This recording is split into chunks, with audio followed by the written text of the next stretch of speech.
तो आज हम बैठे हुए हैं कैथ लैब में। कैथ लैब वो जगह होती है जहां पे एंजियोग्राफी और एंजियोप्लास्टी होती है। हम यहाँ पे इसलिए बैठे हुए हैं कि आज की वीडियो में हम आपको बताएं कि दिल की कितनी शरेयानें होती हैं, वो कैसी होती हैं, वो किस तरह से नजर आती हैं, और अगर उनमें कोई रुकावट है तो वो किस तरह से नजर आती है। तो शुरू करते हैं आज की वीडियो। अब इस इमेज में आपको नजर आ रहा है कि दिल की कोई शरेयान है जिसको विजुअलाइज हो रही है। अब दिल की 3 शरेयानें होती हैं। 2 शरेयानें उल्टे हाथ से निकलती हैं और एक शरेयान जो है वो सीधे हाथ से निकलती है। अब हमने क्या किया है, ये जो कैनुला है वो हमने दिल के इस सीधे शरेयान के मुंह पे रखा है। हम जैसे ही डाय देंगे तो पूरी की पूरी शरेयान जो है वो विजुअलाइज हो रही है। अब आपको नजर आ रहा है कि इस शरेयान में कहीं भी कोई भी रुकावट नहीं है। पूरी की पूरी डाय जो है शरेयान को फिल कर रही है। तो हमारी ये जो शरेयान है जिसको हम राइट कोरोनरी आर्टरी बोलते हैं, जो कि हमारे राइट साइड से निकलती है, वो नॉर्मल है। अब हम दूसरा इमेज लेते हैं। दूसरा इमेज में हम कैमरा को घुमा के उसी राइट कोरोनरी आर्टरी का दूसरे एंगल से इमेज लेते हैं। अब आप इसमें देख रहे होंगे कि दूसरे साइड से इमेज लेने का मकसद यह है कि अगर एक साइड में कोई रुकावटें नजर नहीं आ रही तो इमेज को दूसरे साइड लेने से हो सकता है कि वो नजर आ जाए, मगर इसमें भी कोई बीमारी नहीं है और ये जो राइट कोरोनरी आर्टरी है इसमें कोई बीमारी नहीं है। अब हमने उसी राइट कोरोनरी आर्टरी का तीसरा इमेज लिया है। तीसरा इमेज लेने के बावजूद भी हमें कोई डिजीज नजर नहीं आ रही, कोई शरेयान में रुकावट नहीं है, हमारी राइट कोरोनरी आर्टरी नॉर्मल है।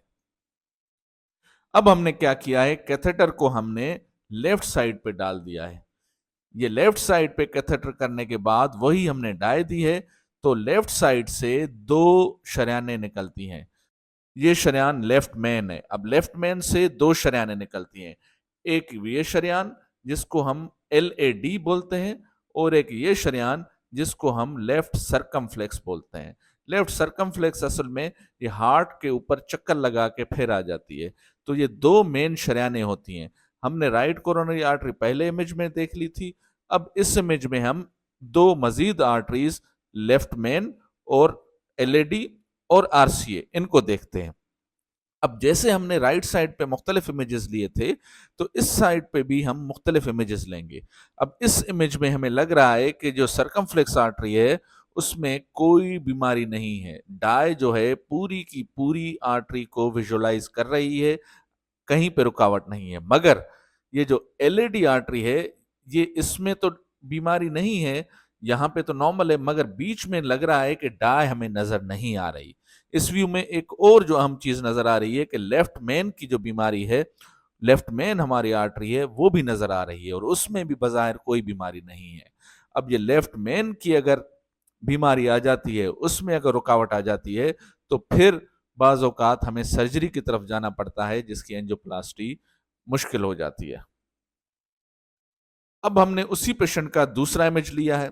अब दूसरे इमेज में आप देख सकते हैं कि वही 2-3 शरेयानें लेफ्ट मेन, LAD और सरकमफ्लेक्स नजर आ रही हैं, बट कैमरा को हमने इस तरह से घुमाया है कि अब LAD जो है वो नीचे आ गई है। तो हम LAD के पूरे कोर्स को अच्छी तरह से देख सकते हैं कि LAD में कोई बीमारी तो नहीं है। अब आप देख सकते हैं कि LAD के शुरुआत में यहाँ पे जो है डाय ठीक से नहीं आ रही। तो लग यही रहा है कि LAD आर्टरी या LAD शरेयान के शुरुआत में कहीं पे सीवियर डिजीज या बीमारी है, और LAD के मिड में आपको यहां पे भी लग रहा होगा कि डाय ठीक से इसको नहीं भर रही। ये देखें साइज जो है, यहाँ पे पूरी डाय नॉर्मल आ रही है, मगर यहाँ पे डाय जो है वो ठीक से नहीं आ रही। तो LAD के मिड में भी लग रहा है कि डिजीज है, मगर अभी कंफर्म करने के लिए मजीद इमेजेस हमें लेना होंगे। हमने अब ये दूसरा व्यू लिया है। अब इस व्यू में भी हमें लग रहा है कि जो LAD की शरेयान है उसमें बीमारी जो है वो सीवियर नोयत की है। आप जैसे सक रहे होंगे कि ये जो LAD की शरेयान है, ये जैसे शुरू होती है उसमें डाय ठीक है, मगर इस जगह पे डाय ठीक से नहीं भर रही आर्टरी को, और नीचे भी डाय ठीक से आ रही है। तो इसका मकसद ये है कि यहाँ पे जो डाय ठीक से शरेयान को नहीं भर रही है, तो वहां पे शदीद नोयत की बीमारी है, जिस वजह से है। तो अब पूरी एंजियोग्राफी में ये पता चला कि LAD की शरेयान में सीवियर किस्म की बीमारी है और बीमारी की नौयत क्या है, बीमारी का सेगमेंट क्या है, वो सब हम नोट करेंगे, वो सब हम रिकॉर्ड करेंगे और नतीजे पे पहुंचेंगे कि अब इसमें बेहतर इलाज क्या हो सकता है। इस पेशेंट में एलेडीमेंट डिजीज जो है वो आसानी से एंजियोप्लास्टी करके दूर की जा सकती है। तो हम इस पेशेंट की एंजियोप्लास्टी करने वाले हैं।